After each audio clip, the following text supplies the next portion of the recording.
ಸಂಘದ ಸಾರಾ ಗೋವಿಂದ್ ಅವರು, ಕನ್ನಡ ಸೇನೆ ಕರ್ನಾಟಕದ ರಾಜ್ಯಾಧ್ಯಕ್ಷ ಅಂತ KR ಕುಮಾರ್, ಮತ್ತು ಕನ್ನಡ ಜಾಗೃತಿ ವೇದಿಕೆಯ ಮಂಜುನಾಥ್ ದೇವ್, ಮತ್ತು ಕರ್ನಾಟಕ ರಕ್ಷಣಾ ವೇದಿಕೆಯ ಶಿವರಾಮೇಗೌಡರು, ಗಿರೀಶ್ ಗೌಡ್ರು, ಎಲ್ಲರೂ ಈಗ ನಾಯಕರ ಅಥವಾ ಕನ್ನಡ ಒಕ್ಕೂಟದ ಹಲವಾರು ಮುಖಂಡರುಗಳು ಬರ್ತಾ ಇದ್ದಾರೆ.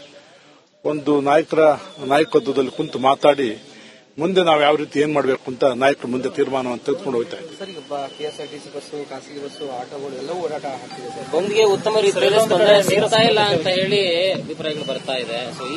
ಎಲ್ಲಾ ಕಡೆ ಬರ್ತಾ ಇದೆ. ಇವತ್ತೇನಂದ್ರೆ ಸರ್ಕಾರ ಚಳುವಳಿನ ಹತ್ತಿಕ್ಕುವಂತ ಕೆಲಸವನ್ನು ಮಾಡ್ತಾ ಇದೆ.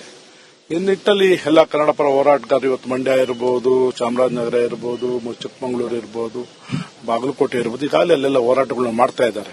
ಅದೆಲ್ಲ ಇವಾಗ ನಾವು ವಾಟಾಳ್ ನಾಗರಾಜ್ ನಾವೆಲ್ಲ ಮಾಹಿತಿನ ತಿಳಿದುಕೊಂಡು ಮುಂದೆ ಏನ್ ಮಾಡಬೇಕು, ಯಾವ ರೀತಿ. ಇವತ್ತು ಎಲ್ಲ ಕಾರ್ಯಕರ್ತರು ಯಾರು ಹೊರಗಡೆ ಬಿಡ್ತಾ ಇಲ್ಲ, ಬಂಧನ ಮಾಡ್ತಾ ಇದ್ದಾರೆ. ಇವತ್ತು ನಾವು ಇಲ್ಲಿ ಬರಬೇಕು ಅಂದ್ರು ಬಹಳ ಹರಸಾಹಸ ಪಟ್ಕೊಂಡ್ ಬಂದಿದ್ದೀವಿ.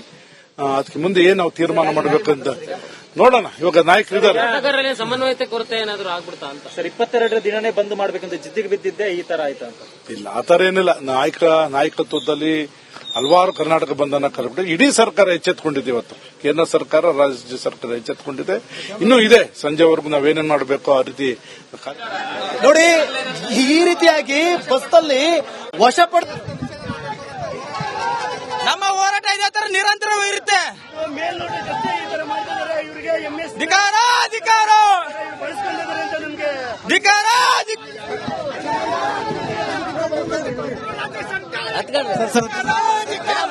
ಕನ್ನಡಿಗರ ಅಪಮಾನ ಮಾಡ್ತಿರೋ ರಾಜ್ಯ ಸರ್ಕಾರಕ್ಕೆ ಸಂಘಟನೆ ನಿಷೇಧಗೊಳಿಸಬೇಕು. ಕರ್ನಾಟಕ ಬಂದ್ ವಿಚಾರಕ್ಕೆ ಸಂಬಂಧಪಟ್ಟಂತೆ ಮತ್ತೊಂದು ಅಪ್ಡೇಟ್ ಇದೆ. ಎಂಎಸ್ ಪುಂಡರ ವಿರುದ್ಧ ಕರ್ನಾಟಕ ಬಂದ್ಗೆ ವಾಟಾಳ್ ನಾಗರಾಜ್ ಕರೆ ಕೊಟ್ಟಿದ್ದಾರೆ. ಮರಾಠಿ ಪುಂಡರ ವಿರುದ್ಧ ಕನ್ನಡಿಗರು ಸಿಡಿದೆದ್ದಿದ್ದಾರೆ. ನಿರಂತರವಾಗಿ ಕನ್ನಡಿಗರ ಮೇಲೆ ಆಗ್ತಾ ಇರುವಂತಹ ಇಲ್ಲಿ ದೃಷ್ಟಿಯಲ್ಲಿ ಗಮನಿಸಬಹುದು. ಏನು ಕರ್ನಾಟಕ ರಕ್ಷಣಾ ವೇದಿಕೆಯ ಕಾರ್ಯಕರ್ತರು ಪ್ರಮುಖವಾಗಿ ಇಲ್ಲಿ ಎಂಎಸ್ ಸಂಘಟನೆಯನ್ನ ನಿಷೇಧ ಮಾಡಬೇಕು, ಎಂಎಸ್ ಸಂಘಟನೆಯನ್ನ ನಿಷೇಧ ಮಾಡಬೇಕು ಅನ್ನೋ ನಿಟ್ಟಿನಲ್ಲಿ ಈಗ ಒತ್ತಾಯವನ್ನ ಮಾಡ್ತಿರುವಂತದ್ದು. ಎಂಎಸ್ ಸಂಘಟನೆಯನ್ನ ಪ್ರಮುಖವಾಗಿ ಇಲ್ಲಿ ನಿಷೇಧ ಮಾಡಬೇಕು ಅನ್ನೋ ನಿಟ್ಟಿನಲ್ಲಿ ಒತ್ತಾಯ ಕೂಡ ಕೇಳಿ ಬರ್ತಾ ಇರುವಂತದ್ದು. ಇಲ್ಲಿ ಪ್ರಮುಖವಾಗಿ ಬೆಳಗಾವಿ ಅಶೋಕ ಸರ್ಕಲ್ ವೃತ್ತದಿಂದ ಇಲ್ಲಿ ಚೆನ್ನಮ್ಮ ವೃತ್ತದವರೆಗೆ ಕೂಡ ಪ್ರತಿಭಟನೆಯನ್ನು ಕೂಡ ಮಾಡ್ತಿರುವಂತದ್ದು. ಎಂಎಸ್ ಸಂಘಟನೆಯನ್ನ ಇಲ್ಲಿ ಬಗ್ಗು ಪಡಬೇಕು, ಜೊತೆಗೆ ಎಂಎಸ್ ಸಂಘಟನೆಯನ್ನ ನಿಷೇಧ ಮಾಡಬೇಕು, ಜೊತೆಗೆ ಗಡಿಪಾರು ಮಾಡಬೇಕು ಅನ್ನೋ ನಿಟ್ಟಿನಲ್ಲಿ ಇಲ್ಲಿ ಒತ್ತಾಯ ಕೂಡ ಕೇಳಿ ಬರ್ತಾ ಇದೆ. ನಾನು ಪ್ರಮುಖವಾಗಿ ಇಲ್ಲಿ ಕರವೇ ಕಾರ್ಯಕರ್ತರು ಮಾತಾಡ್ತೀನಿ. ಸರ್, ಎಂಎಸ್ ಸಂಘಟನೆ ನಿಷೇಧ ಮಾಡಬೇಕಂತಾರೆ, ನಿಮ್ಮಲ್ಲೇ ಒಗ್ಗಟ್ಟಿಲ್ಲಲ್ಲ? ಎಂಎಸ್ನವ್ರಿಗೆ ಇನ್ನ ಬುದ್ಧಿ ಬಂದಿಲ್ಲ. ಅದನ್ನ ಬುದ್ಧಿ ಕಲಿಸಬೇಕಾದ್ರೆ ಇವತ್ತೆಲ್ಲ ಕನ್ನಡ ಪರ ಸಂಘಟನೆ ಒಕ್ಕೂಟದಿಂದ ಒಂದು ಹೋರಾಟವನ್ನು ಪ್ರಾರಂಭ ಮಾಡ್ತಾ ಇದೀವಿ. ಎಂಇಎಸ್ ಒಂದ್ ವೇಳೆ ಬಾಲ ಬಿಚ್ಚೆ ಹೊರಗಡೆ ಬಂದ್ರೆ ನಿಮ್ಮನ್ನ ಬಾಲ ಯಾವ ರೀತಿ ನಾವು ಕಳಿಸ್ಕೊಡ್ಬೇಕನ್ನಂತ ಆ ರೀತಿ ನಾವು ಮಾಡ್ತೇವೆ. ಪೊಲೀಸ್ ಇಲಾಖೆಯವರು ನೀವು ಮಾಡ್ತಾ ಇಲ್ಲ, ನೀವು ಕಾನೂನು ಕೈ ಹಿಂತಕೊಳ್ಳಿ, ಆ ಕಾನೂನು ಕೈಯಿಂದ ನಾವು ಸುಳಿಸ್ಕೋಬಾರ್ದು ಅನ್ನೋಂತ ಯಾವ ರೀತಿ ನಾವು ಹೋರಾಟ ಮಾಡ್ಬೇಕನ್ನೋದು ನಾವು ಸರ್ಕಾರ ಕನ್ನಡ ವಿರೋಧಿ ಅಂತ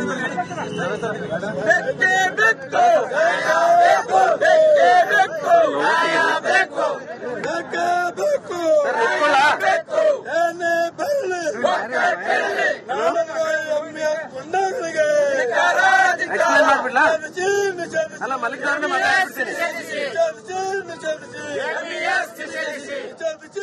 ಓಕೆ ಸರ್, ಮಾತಾಡ್ತಿಲ್ಲ ಈಗ.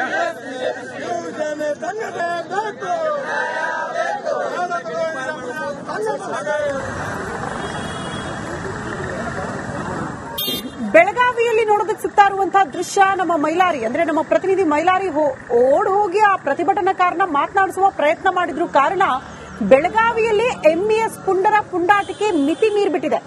ಕಂಡಕ್ಟರ್ ಮೇಲೆ ಮರಾಠಿ ಮಾತಾಡು ಅನ್ನೋ ಕಾರಣಕ್ಕೆ ಅವರ ಮೇಲೆ ಹಲ್ಲೆ ದಬ್ಬಾಳಿಕೆ ಆಯಿತು. ಅದನ್ನ ಖಂಡಿಸಿ ಆಗಲೇ ಕನ್ನಡ ಪರ ಹೋರಾಟಗಾರರು ಹೋರಾಟಗಳನ್ನ ಮಾಡಿದ್ರು ನಾರಾಯಣಗೌಡ ಅವರ ನೇತೃತ್ವದಲ್ಲಿ.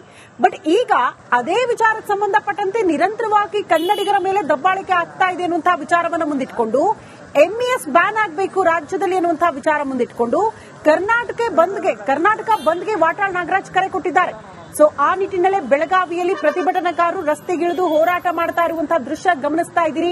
ಮುನ್ನೆಚ್ಚರಿಕಾ ಕ್ರಮವಾಗಿ ಬೆಳಗಾವಿಯಲ್ಲಿ ಮಹಾರಾಷ್ಟ್ರದ ಬಸ್ಗಳ ಸಂಚಾರಕ್ಕೆ ತಡೆ ಒಡ್ಡಲಾಗಿದೆ ಅನ್ನೋ ಡೀಟೇಲ್ ಸಿಗ್ತಾ ಇದೆ. ಸ್ಥಗಿತ ಮಾಡಲಾಗಿದೆ, ಬಸ್ಗಳ ಓಡಾಟ ಸದ್ಯಕ್ಕೆ ಅಲ್ಲಿ ಇಲ್ಲ. ಕರ್ನಾಟಕ ಬಸ್ಗಳನ್ನು ಹೊರತುಪಡಿಸಿ ಎರಡು ದೃಶ್ಯ ನೋಡ್ತಾ ಇದೀವಿ. ಒಂದ್ ಕಡೆ ಅಂಗಡಿ ಮುಂಗಟ್ಟುಗಳನ್ನ ಕ್ಲೋಸ್ ಮಾಡಿಸ್ತಾರೆ ದಾವಣಗೆರೆಯಲ್ಲಿ.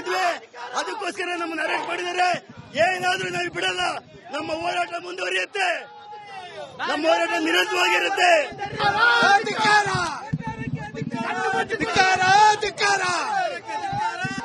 ನಮ್ಮ ಹೋರಾಟ ಇದೇ ತರ ನಿರಂತರವಾಗಿರುತ್ತೆ.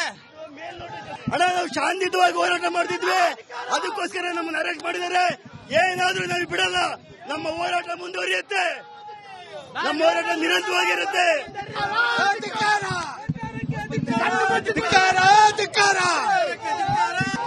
ನಮ್ಮ ಹೋರಾಟ ಇದೇ ತರ ನಿರಂತರವಾಗಿರುತ್ತೆ.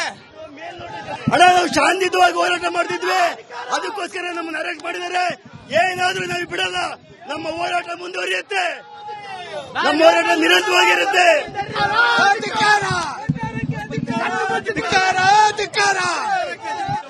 ಈಗ ತಾನೇ ಅವರು ರಾಜಾಜಿನಗರ ಮೆಟ್ರೋ ಸ್ಟೇಷನ್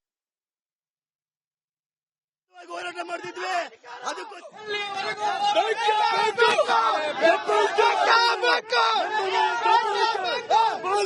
ಬಂದ್ ಕೂಡಲೇ ಒಳಗಾಗ್ತವ್ರೆ. ಯಾಕೆ ನಮ್ಮನ್ನ ಯಾಕೆ ಈ ರೀತಿ ಬೇಕು?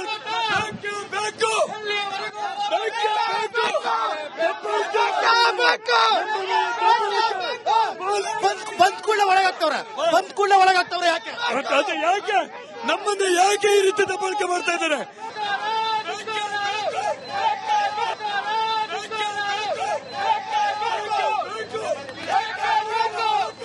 ಸಂಘದ ಸಾರಾ ಗೋವಿಂದ್ ಅವರು, ಕನ್ನಡ ಸೇನೆ ಕರ್ನಾಟಕದ ರಾಜ್ಯಾಧ್ಯಕ್ಷರಾದ KR ಕುಮಾರ್, ಮತ್ತು ಕನ್ನಡ ಜಾಗೃತಿ ವೇದಿಕೆಯ ಮಂಜುನಾಥ್ ದೇವ್, ಮತ್ತು ಕರ್ನಾಟಕ ರಕ್ಷಣಾ ವೇದಿಕೆಯ ಶಿವರಾಮೇಗೌಡರು, ಗಿರೀಶ್ ಗೌಡ್ರು, ಎಲ್ಲರೂ ಈಗ ನಾಯಕರ ಹತ್ರ ಕನ್ನಡ ಒಕ್ಕೂಟದ ಹಲವಾರು ಮುಖಂಡರುಗಳು ಬರ್ತಾ ಇದ್ದಾರೆ. ಒಂದು ನಾಯಕತ್ವದಲ್ಲಿ ಕುಂತು ಮಾತಾಡಿ ಮುಂದೆ ನಾವು ಯಾವ ರೀತಿ ಏನ್ ಮಾಡಬೇಕು ಅಂತ ನಾಯಕರು ಮುಂದೆ ತೀರ್ಮಾನವನ್ನು ತೆಗೆದುಕೊಂಡು ಹೋಗ್ತಾ ಇದ್ದಾರೆ. ಸರ್, ಈಗ KSRTC ಬಸ್ಸು, ಖಾಸಗಿ ಬಸ್ಸು, ಆಟೋಗಳು ಎಲ್ಲವೂ ಓಡಾಟ ಆಗ್ತಿದೆ ಸರ್. ಬಂದ್ಗೆ ಉತ್ತಮ ರೀತಿಯಲ್ಲಿ ಸ್ಪಂದನೆ ಸಿಗ್ತಾ ಇಲ್ಲ ಅಂತ ಹೇಳಿ ಅಭಿಪ್ರಾಯಗಳು ಬರ್ತಾ ಇದೆ. ಸೊ ಈ ಎಲ್ಲಾ ಕಡೆ ಬರ್ತಾ ಇದೆ. ಇವತ್ತೇನಂದ್ರೆ ಸರ್ಕಾರ ಚಳುವಳಿನ ಹತ್ತಿಕ್ಕುವಂತ ಕೆಲಸವನ್ನು ಮಾಡ್ತಾ ಇದೆ. ಈ ನಿಟ್ಟಲ್ಲಿ ಎಲ್ಲ ಕನ್ನಡ ಪರ ಹೋರಾಟಗಾರರು ಇವತ್ತು ಮಂಡ್ಯ ಇರಬಹುದು, ಚಾಮರಾಜನಗರ ಇರಬಹುದು, ಚಿಕ್ಕಮಗಳೂರು ಇರಬಹುದು, ಬಾಗಲಕೋಟೆ ಇರಬಹುದು, ಈಗಾಗಲೇ ಅಲ್ಲೆಲ್ಲ ಹೋರಾಟಗಳನ್ನ ಮಾಡ್ತಾ ಇದ್ದಾರೆ. ಅದೆಲ್ಲ ಇವಾಗ ನಾವು ಹೋಟೆಲ್ ನಾಗರಾಜ್ ನಾವೆಲ್ಲ ಮಾಹಿತಿನ ತೆಗೆದುಕೊಂಡು ಮುಂದೆ ಏನ್ ಮಾಡಬೇಕು, ಯಾವ ರೀತಿ. ಇವತ್ತು ಎಲ್ಲ ಕಾರ್ಯಕರ್ತರು ಯಾರು ಹೊರಗಡೆ ಬಿಡ್ತಾ ಇಲ್ಲ, ಬಂಧನ ಮಾಡ್ತಾ ಇದ್ದಾರೆ. ಇವತ್ತು ನಾವು ಇಲ್ಲಿ ಬರಬೇಕು ಅಂದ್ರು ಬಹಳ ಹರಸಾಹಸ ಪಟ್ಕೊಂಡ್ ಬಂದಿದ್ದೀವಿ. ಅದಕ್ಕೆ ಮುಂದೆ ಏನ್ ನಾವು ತೀರ್ಮಾನ ಮಾಡಬೇಕಂತ ನೋಡೋಣ. ಇವಾಗ ನಾಯಕರಿದ್ದಾರೆ. ಹೋರಾಟಗಾರರಲ್ಲಿ ಸಮನ್ವಯತೆ ಕೊರತೆ ಏನಾದ್ರು ಆಗ್ಬಿಡ್ತಾ ಅಂತ ಸರ್, 22ರ ದಿನನೇ ಬಂದ್ ಮಾಡ್ಬೇಕಂತ ಜಿದ್ದಿಗೆ ಬಿದ್ದಿದ್ದೆ ಈ ತರ ಆಯ್ತಾ ಅಂತ? ಇಲ್ಲ, ಆತರ ಏನಿಲ್ಲ. ನಾಯಕತ್ವದಲ್ಲಿ ಹಲವಾರು ಕರ್ನಾಟಕ ಬಂಧನ ಕರೆಬಿಟ್ಟು ಇಡೀ ಸರ್ಕಾರ ಎಚ್ಚೆತ್ಕೊಂಡಿದೆ. ಇವತ್ತು ಕೇಂದ್ರ ಸರ್ಕಾರ, ರಾಜ್ಯ ಸರ್ಕಾರ ಎಚ್ಚೆತ್ಕೊಂಡಿದೆ. ಇನ್ನೂ ಇದೆ, ಸಂಜೆವರೆಗೂ ನಾವೇನೇನ್ ಮಾಡಬೇಕು ಆ ರೀತಿ ನೋಡಿ. ಈ ರೀತಿಯಾಗಿ ಬಸ್ನಲ್ಲಿ ವಶ